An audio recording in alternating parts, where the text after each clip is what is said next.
যেই দেখি কোরবানি এসে পড়ছে, গরু নিয়া ব্যাপারীরা হাট নামছে।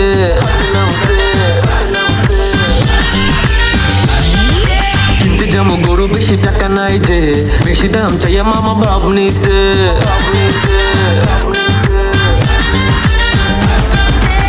ভাবি বৈশা গরু নিমু নাকি নিমু ছাগল খাসি, ভাবতে ভাবতে লুঙ্গি গুজা ব্যাপারীর কাছে আসে।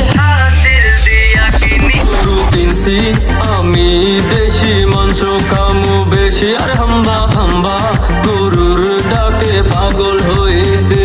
গরু কিনছি আমি দেশি, খামু মাংস বেশি, আর হাম্বা হাম্বা গরুর ডাকে পাগল হয়েছে। ঈদের নামাজ পড়ে যেই বাসে আমি আসি, সব কাজ রেখে আগে গরু জবাই করি। জবাই করার সাথে পাঞ্জাবি বড় ফেলি, তাই